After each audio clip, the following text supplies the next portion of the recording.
Bonjour les amis, bonjour le micro chauffe, bonjour le peuple, bonjour les camarades, bonjour la famille. Je voudrais aborder un sujet, c'est notre pays, la France, la production.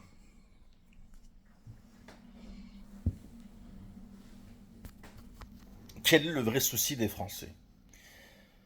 Vous savez c'est quoi le vrai problème en France? Moi je vois deux choses. D'une part, on n'est plus un pays vraiment intellectuel.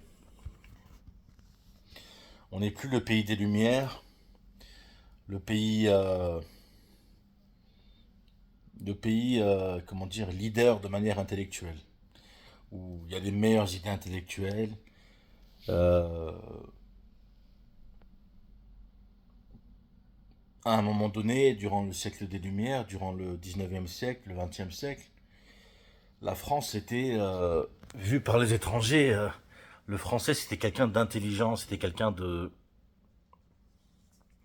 d'érudit, d'intelligent, de noble, de courtois, de quelqu'un qui a des valeurs, quelqu'un d'élégant, quelqu'un d'intelligent, quelqu'un de réfléchi,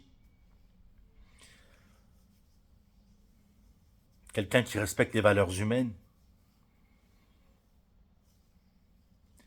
quelqu'un qui a une grande valeur d'humanité en lui, qui croit en l'humanité. Alors que, comme vous le voyez maintenant, c'est plutôt, c'est toujours le cas. Je veux dire, je pense fondamentalement que 50% de la population française est toujours très très intelligente, très très érudite, très très élégante.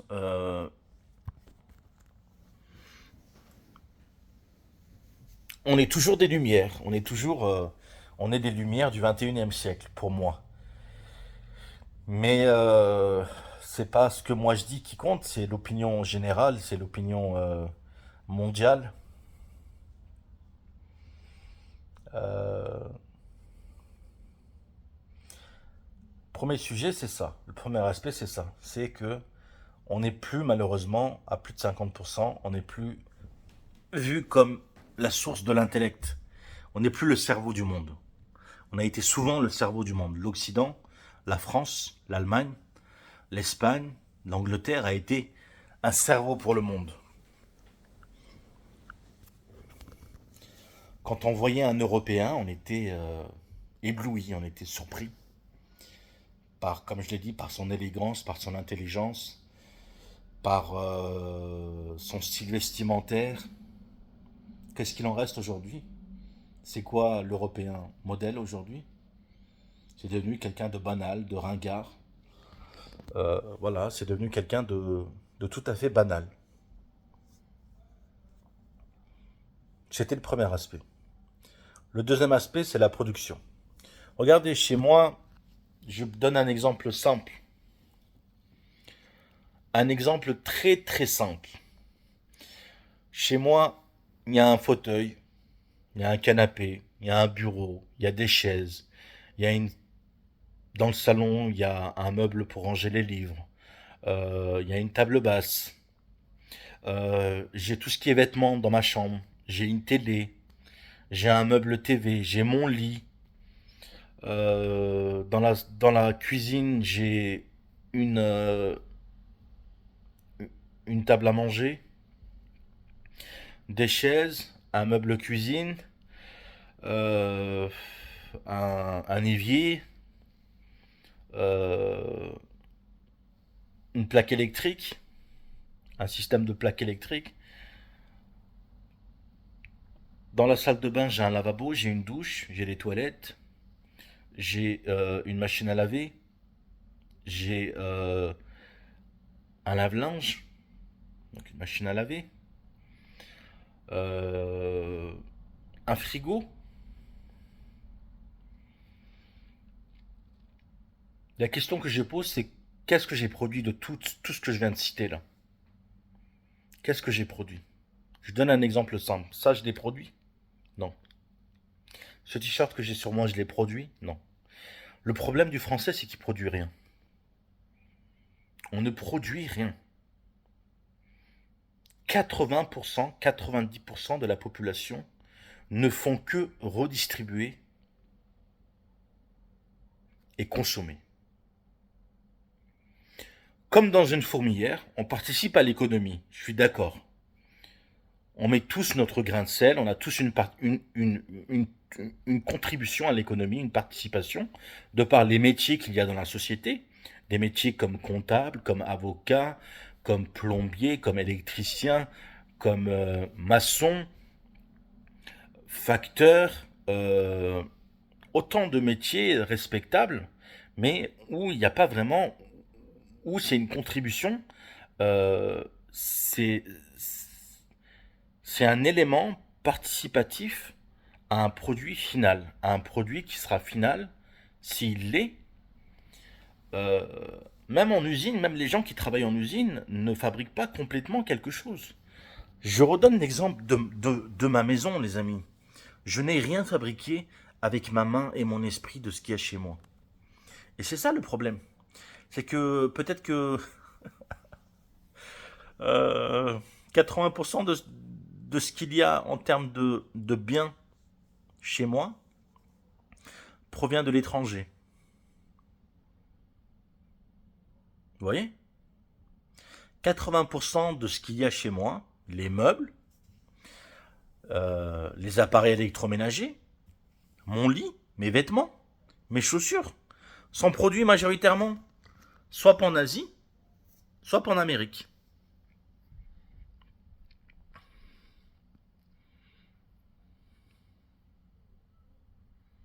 Vous vous rendez compte? Alors pourquoi après il y a la haine des étrangers? C'est ça la haine des étrangers. C'est parce qu'on produit rien. Tu produis rien et après t'as la haine. Tu, tu ressens du mépris envers les étrangers parce que tu ne produis rien. Commence à produire, non? Commence à produire. Alors il y en a, ils disent oui, mais le français typique me dit, j'entendais quand j'étais dans des villages, quand j'étais gamin, vous savez, moi je suis en France depuis 1989. J'ai été français en 2007. J'entends des Français dire oui, mais moi, mon vin, mon fromage, mon blé, ça me suffit. Mon fromage,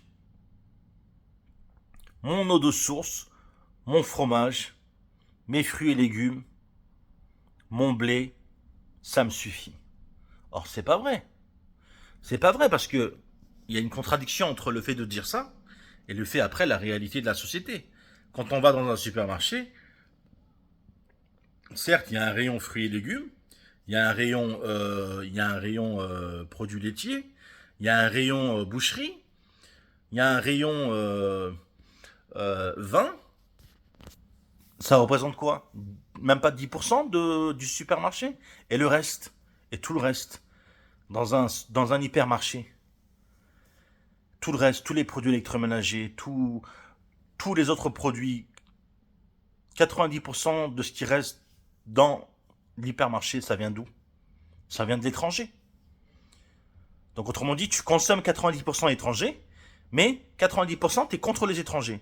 Autrement dit, tu es dans une démarche tout à fait contradictoire. Tu produis pas, tu produis pas parce que produire est devenu complexe. Certes, produire est devenu complexe. Comment on fait humainement, moi comment je fais maintenant humainement pour produire avec ma main et mon esprit un canapé, une table basse, un frigo, un lave-vaisselle, un lave-linge, un lit, une armoire. Donc voilà. Donc il faut revoir les concepts, il faut revoir. Il y a deux choses que j'ai observées. C'est d'une part, on n'est plus l'idéal pour ces étrangers. L'Occident a réussi, l'Occident a réussi depuis 400 ans, on va dire, depuis les Lumières, le siècle des Lumières. Euh, Toutes ces inventions scientifiques, toutes ces technologies, tout, tout cet intellect, toutes ces idées novatrices occidentales sont venues parce que l'occidental a réussi à gagner l'intérêt d'étrangers. C'est-à-dire que la première rencontre L'effet visuel, la rencontre avec entre l'occidental et l'étranger a été éblouissant pour l'étranger qui s'est dit, mais là, il y a quelqu'un. C'est quelqu'un. C'est un savant. C'est un érudit. C'est quelqu'un d'intelligent. C'est quelqu'un qui est créatif. C'est quelqu'un qui a énormément de capacités. Mais aujourd'hui, ce n'est plus le cas. Ce n'est plus le cas. Parce que la société, 90%, 80 voire 90% des gens de la société ne font rien que redistribuer, que consommer. Ils produisent, on produit plus. On a produit, la dernière période où on a produit, c'était pendant les 30 Glorieuses. On fait pratiquement plus rien. On fait comme si. Et tout est devenu intellectuel. Toute la production est devenue intellectuelle. Tous ceux qui sont, la majorité des gens qui sont à l'université, je me dis, mais qu'est-ce qu'ils produisent? Vous savez, raisonnez tout simplement, dites-vous tous ces gens qui sont à l'université et raisonnez en termes de consommation de ce que vous avez chez vous, du bien matériel, des choses matérielles que vous avez chez vous, des fruits et légumes que vous consommez quotidiennement, la viande, les produits laitiers que vous consommez quotidiennement. Combien de ces jeunes qui sont dans ces universités, qui sont dans ces facs, qui sont à l'école, vont produire ces choses-là? Alors heureusement, il y a encore 10 à 20% de la population qui produisent, qui sont réellement producteurs. Il y a nos agriculteurs, il y a nos ingénieurs, il y a toutes nos industries. Mais ça représente même pas 20% de la population. Et les 80% restants, ils font quoi? On commence à travailler à l'âge de 30 ans. On fait nos études à peu près jusqu'à 25 ans, 30 ans. Déjà, jusqu'à 30 ans, on fait pas grand-chose. On emmagasine de la connaissance. On assimile de la connaissance. Jusqu'à l'âge de 25-30 ans. Après 30 ans, peut-être qu'on commence à travailler. Au début, c'est très difficile. Les premières années, c'est très difficile de travailler. Pendant plusieurs années, peut-être que la personne a énormément du mal à trouver du travail. Peut-être qu'elle arrive à décrocher un travail à temps partiel. Elle se stabilise à 40 ans. Les maladies commencent à apparaître à 40 ans. Les maladies, toutes les maladies, psychiques, physiques, commencent à apparaître vers l'âge de 40 ans. Progressivement, on commence à être malade. Il commence à avoir du diabète, il commence à avoir... je vais pas citer les maladies parce que ça se fait pas, mais t'as plein de maladies psychologiques, t'as plein de maladies corporelles qui commencent à apparaître à partir de l'âge de 40 ans. Et tout ça, ça se soigne. Donc quand on est malade, on peut plus bosser comme avant. Aujourd'hui, en France, il y a 20 millions de gens qui tournent autour de l'handicap. Entre plus de 10 millions d'handicapés et il me semble, 12 millions de gens qui accompagnent ces gens handicapés. Donc 20 millions de personnes qui tournent rien qu'autour de l'handicap. Donc ça représente quand même un tiers de la population, on peut dire, non? À peu près un tiers de la population. Rien que l'handicap. Et si vous prenez les étudiants après, si vous prenez les retraités, au final, qui travaille dans un pays? Voilà. Donc le problème de la France, les amis, c'est pas les étrangers.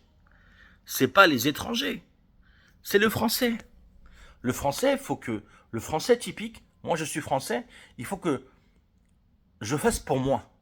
Il faut que je construise ma famille, il faut que je m'occupe de mes enfants, il faut que je m'occupe de ma femme, il faut que je construise des valeurs, il faut que je m'occupe de mon logement, il faut que j'arrête de penser le monde. C'est pas le monde qui m'intéresse. Alors, or aujourd'hui, la France pense au monde. La France s'imagine le monde. Le français typique, il s'imagine il s'imagine encore qu'il est Christophe Colomb. Il s'imagine qu'il domine le monde. Mais avant de dominer le monde, regarde devant chez toi, regarde devant ta porte. Commence à regarder devant ta porte. Chers Français, chères Françaises, chers étrangers aussi. Maintenant, c'est devenu l'inverse. Maintenant, c'est les étrangers qui s'imaginent qu'ils vont dominer le monde. Ils s'imaginent que maintenant, le tour est venu à eux de dominer le monde. Mais toi, en tant que Français, arrête de penser monde, arrête de penser médias, arrête de penser au lointain. Regarde au plus près de toi. Construis les choses au plus près de toi. Sois constructif au plus près de toi, en tant que Français. Au lieu de penser, au lieu que comme Christophe Colomb, au lieu de rêver d'Amérique ou de rêver d'Asie ou de rêver de Chine ou de rêver d'Australie ou de rêver comme ils ont fait, ils se sont éparpillés aux quatre coins du monde. Euh, tous les déplacements étaient source de vrais problèmes. Rien que découvrir les États-Unis d'Amérique, ça a fait disparaître, il me semble, un tiers de la population mondiale. C'est-à-dire que transporter le choc de civilisation, le choc culturel, le choc biologique entre l'Europe, on va dire, l'Europe, les territoires européens et les territoires américains, ça a entraîné des maladies qui n'ont pas pu être soignées et ça a fait disparaître, il me semble, si je ne me trompe pas, un tiers de la population mondiale est morte à cause de virus, de bactéries, à ce moment-là. Donc ça lui a causé. Le fait de penser monde, de s'imaginer monde en tant qu'occidental, ça lui a causé des désarrois, mais il s'en fout. Il veut pas voir devant lui. L'occidental, le français qui était agriculteur, au jour d'aujourd'hui, il pense mondial. Mais pense déjà, regarde déjà devant ton, regarde ton paillasson. Regarde devant ton paillasson. Commence à regarder devant ton paillasson. Commence à regarder les problèmes que tu as chez toi, dans ton logement, la relation avec ta femme, la relation avec tes enfants. Construis ça déjà. Au lieu de regarder les médias, au lieu de regarder ce qui se passe en Amérique, ce qui se passe en Asie, ce qui se passe en Afrique, au lieu de t'imaginer que tu domines l'Amérique, que tu domines l'Asie, que tu domines l'Afrique, que tu domines la Russie. Tu domines rien du tout. Tu domines même pas chez toi. T'es même pas maître chez toi. T'es même pas maître chez toi. T'as perdu toutes tes valeurs. Il faut le dire, on a perdu toutes nos valeurs. On a perdu l'ensemble de nos valeurs dans la société. La crise du couple, la crise du logement, la crise économique, la crise sociale. Je vais pas toutes les citer. À quoi ça sert de croire qu'on domine le monde alors qu'on n'est même pas foutu de gérer une vie normale, une vie maritale. À 100%, à 80% des Français, on n'est pas capable de gérer ça. On a perdu toutes nos valeurs dans les civilisations occidentales. À cause de quoi? Parce qu'on pense toujours le monde. On pense qu'on va sauver le monde. On pense qu'on va, comme notre prophète Jésus-Christ, on s'imagine qu'on doit sans arrêt se sacrifier pour l'humanité. Sacrifions-nous déjà pour nous. Sacrifions-nous déjà pour les gens qui sont proches de nous. Aidons déjà les gens, nos voisins, nos voisines, nos frères et sœurs, notre mère, notre père. Commençons par là. Au lieu de croire qu'on va dominer le monde, de croire qu'on doit se sacrifier pour l'humanité et que tous les problèmes mondiaux doivent être résolus grâce à notre intervention. C'est pas du tout ça la réalité. Donc voilà, tout ça pour dire deux choses d'une. On n'est plus un modèle. On n'est plus les Lumières. Franchement, on n'est plus les Lumières. On n'est plus au siècle des Lumières. On est malheureusement plus, occidentalement parlant, le français n'est plus le modèle. N'est plus le modèle de l'humanité. Aujourd'hui, la Chine est devenue un modèle pour l'humanité. Bientôt, ça sera les Africains qui deviendront des modèles pour l'humanité. Mais c'est pareil, eux, c'est la même erreur. Ils tombent dans la même erreur que dans laquelle les Occidentaux sont tombés à un moment donné. Donc déjà, on n'est plus modèle. Donc comment redevenir modèle? Comment redevenir exemple? Un vrai exemple pour l'humanité. Mais un exemple local. Un exemple local. Pas un exemple d'impérialisme. Un exemple au niveau local. On va être exemple parce qu'on est exemplaire au niveau local. Dans sa ville, dans son village. Pas impérialiste. Et de deux, produire. Produire parce qu'on ne produit rien. 10 à 20% de la population produisent concrètement. Et ces gens-là sont extrêmement bien payés, sont extrêmement bien rémunérés.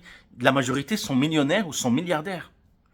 Donc vous voyez quand on dit que 1% de la population détient 50% des richesses, c'est peut-être très abusé. Mais si 20% de la population détenait 50% des richesses, et si concrètement ça se rapportait à de la production effective, on comprendrait pourquoi. Parce que 80% de la population ne fait que prendre un produit, le mettre en valeur, lui ajouter une marge et le revendre.